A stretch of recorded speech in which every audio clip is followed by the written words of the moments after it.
Magandang hapon guys. So umuulan na naman dito sa aming lugar. So ako ay nag-prepare na for dinner namin. So si mother ang nag-prepare ng mga panakot para sa among tinulang isda. Kasi dumating ang aking kapatid. Dito daw sila maghapunan sa bahay. So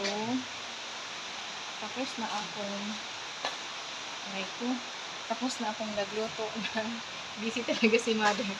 Tapos na akong nagluto ng rice. Ayan. Pero ang aming rice ngayon guys is mais.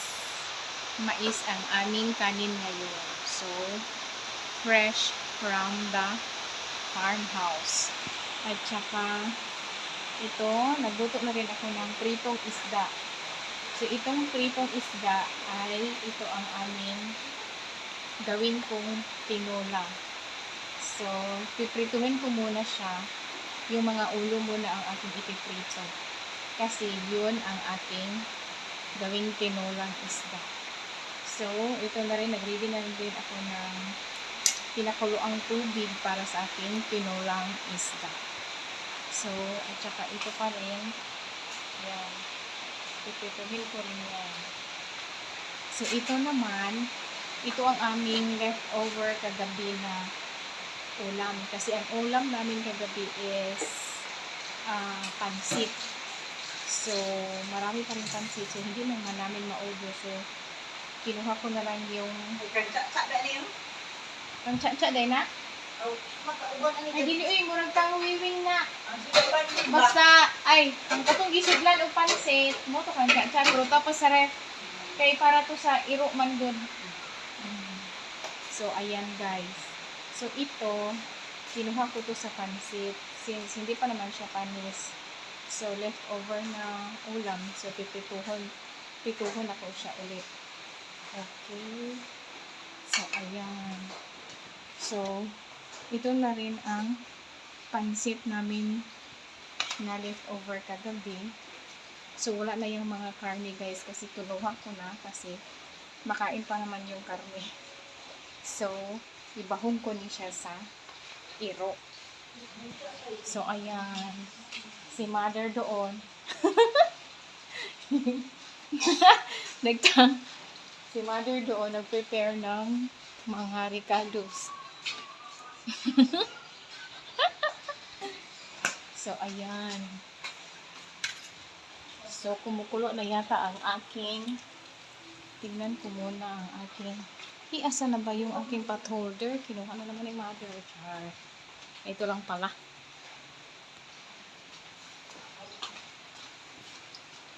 Aray. Takot ako baka matalsikan na naman ako. So, hindi pa siya kumukulo. Then, pwede na siguro yan. Mainit na. So, ilagay ko na ang mga panakot para sa akong tinola. So, ito lang guys ang aking panakot sa aking tinola. So, idiretso ko na yan dyan. Lagyan ko pala ng asin. Aray ko, matagal man ma-open ang aking asin.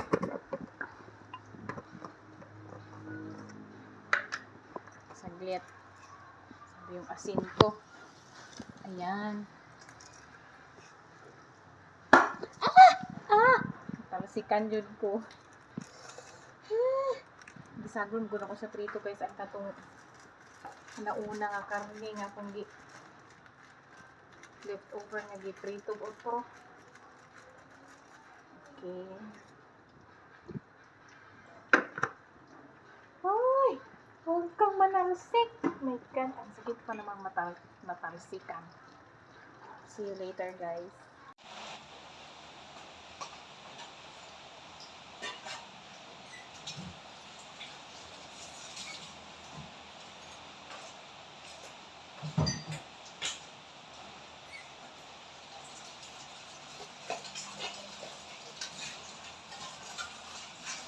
Ano dahil siya? Ha? Ano ni? Ay, cleaner daw na. Titigya. Silang ilang sisi.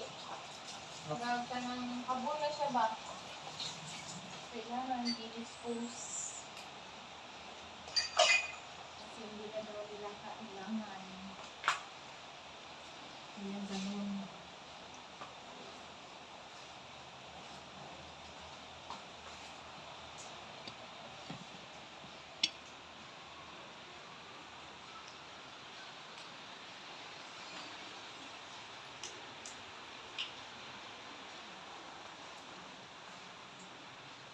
Ay.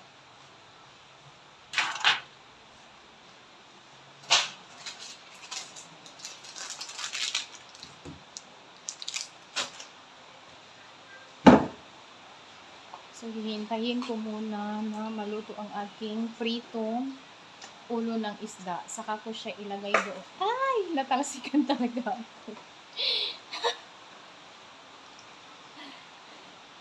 Ay, nananalsik talaga. Lahi na lang ang sapatos imo gamiton. Asa nga ito puto ka? Ay, di ba na pa makay daghang sapatos? Doto dito. Ay, katong akong brown na sapatos. Katong itong. Katong itong mga Crocs. Abi ko. Asa man atong itong be, patanawa daw ko.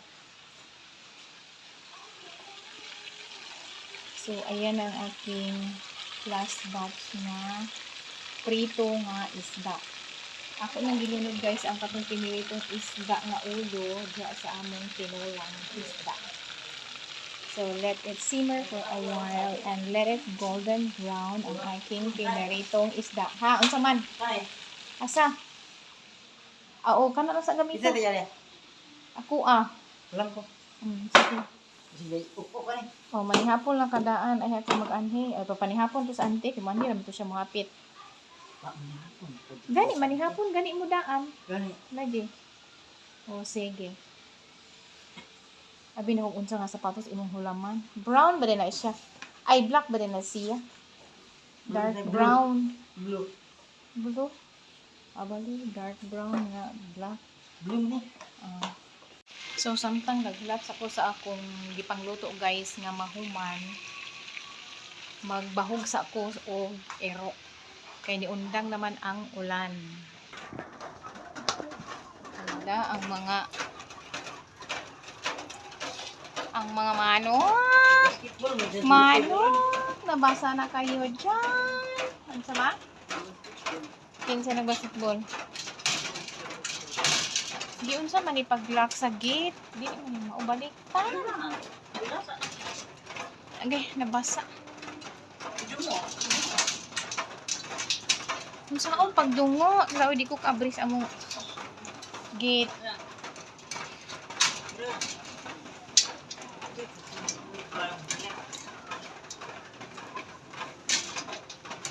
Hala, oy, nadugayan kay ko sa baw lang di igo. Di magud ana ang paglock. Sama di. Dinhi magid una ang lock. Bo. O nya mo nasulod man na. Sulod sa. Nabaw lang. Kaya di ko kabalo. Ikaw na gid anak mahala. Og unsaon. Na di gayud kami makaabri sa among gate. Di na lang mi manggawas, dire na lang mi sa sulod. Kaya unsaon man eh. Bisag unsaon gid mo. Mamalihong na mis gawas nga oy donol-donol na lang sa ta. Na unsa man na paglock. Ano na? Masulod. Ambot ikaw man siguro ay. Nganong ako? Nga anak ako may uban.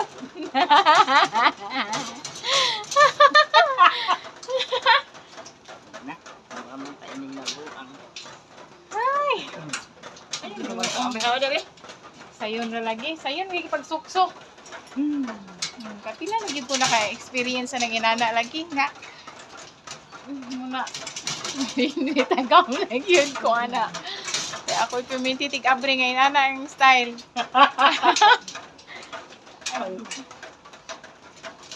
Hala, oy, ginoo ko. Murag ako gid ang iyang gihulat anak mother. Wait for a while. Naabri ra gyud karugayan, guys. Pagpaulan dito. Sa mga dito. Kain-kainan. Bahinon lagi nako ni.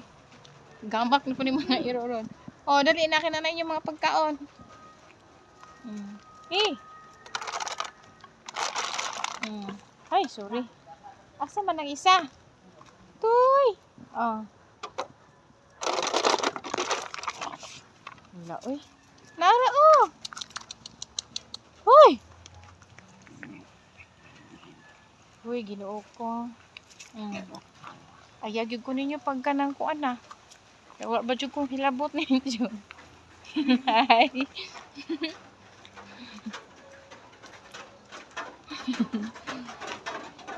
Nag-ilugay ang mga iro na guys sa pagkaon.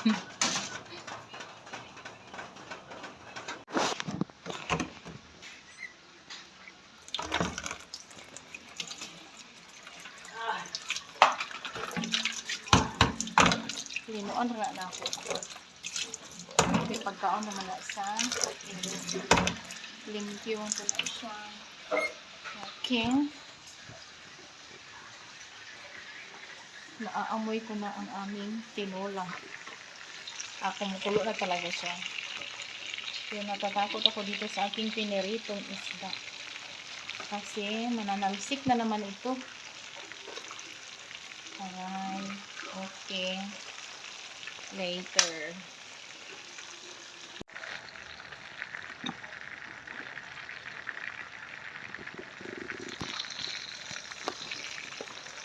So, ayan na. Kumukulo na ang aking piniritong tinolang isda.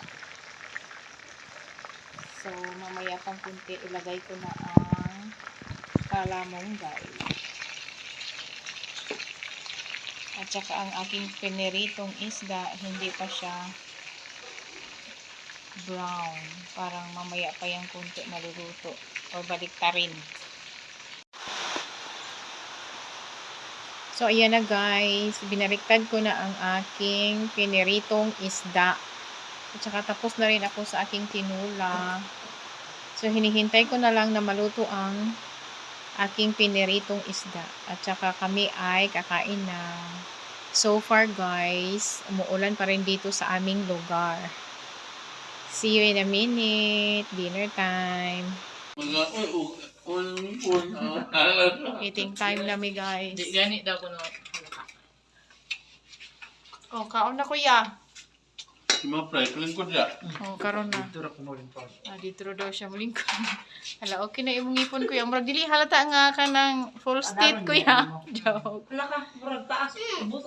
Okay ra kayo nag. Ibrito panidaan lamin siya Ha? ibritoon dan ba? Oh. So, tapos na kaming kumain guys. At saka ang aking kapatid, pati ang kanyang pamilya ay umuwi na sa kanilang bahay. At saka si Mother Dear ay umalis na rin kasi meron siyang pinuntahan kasama ng aking auntie. So, that's all for today's video guys. Salamat po sa panonood ng aking mga video. Thank you po. God bless.